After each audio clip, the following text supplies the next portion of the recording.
অনেক সময় দেখা যায় কেউ আপনাকে মেসেজ করে ওই মেসেজটা আপনি দেখার আগেই সে ডিলিট করে দেয়। মেসেজটি ডিলিট করার পরে কিন্তু আপনি আর দেখতে পারেন না যে আপনাকে কি মেসেজ করা হয়েছিল, বা আপনার মনের মধ্যে একটা কৌতূহল জাগ্রত হয় যে কিভাবে ওই মেসেজটাকে আমি দেখতে পারি, আমাকে কি ভালো মেসেজ করছিল নাকি কোনো খারাপ মেসেজ করছিল। তো এখন থেকে আপনি চাইলে আপনার হোয়াটসঅ্যাপ, ইমো এবং মেসেঞ্জারের যে কোনো ডিলিট হওয়া মেসেজ আপনি দেখতে পারবেন। কিভাবে দেখবেন চলুন দেখে নেই। তো এর জন্য আমরা ফোন সেটিংসে চলে আসবো। সেটিংসে আসার পরে এখানে দেখতে পাচ্ছেন অ্যাপস অ্যান্ড নোটিফিকেশন, এটাতে ট্যাপ করে দিব। ট্যাপ করে দেওয়ার পর আমরা চলে আসবো নোটিফিকেশনে। নোটিফিকেশনে আসার পরে এখান থেকে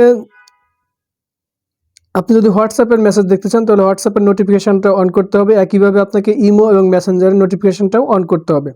এরপর আপনাকে চলে যেতে হবে নোটিফিকেশন হিস্টোরিতে। হিস্টোরিতে গিয়ে এখানে ইউজ নোটিফিকেশন হিস্টোরি এটাকে অন করে দিতে হবে। অন করে দেওয়ার পরে আপনার এই ফোনের কাজটা শেষ, আপনাকে আর কোনো কাজ করতে হবে না।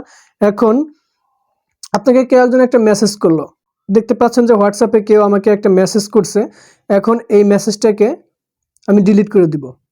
মেসেজটাকে ডিলিট করে দিলাম। হোয়াটসঅ্যাপে আমাকে মেসেজ করা হয়েছিল, তো এখানে দেখতে পাচ্ছেন যে একটা মেসেজ করা হয়েছিল এবং সেই মেসেজটা ডিলিট করা হয়েছে। এখন আপনি কিভাবে এই মেসেজটা দেখবেন? এখন আপনাকে চলে যেতে হবে সেই সেটিংসে, নোটিফিকেশন হিস্টোরিতে। নোটিফিকেশন হিস্টোরিতে গেলে এখানে দেখতে পাবেন যে আমাকে মেসেজ করা হয়েছিল যে ভালো আছো তুমি, হোয়াটসঅ্যাপ থেকে মেসেজ করা হয়েছিল, সেখানে ওই মেসেজগুলো কিন্তু এখানে চলে আসবে।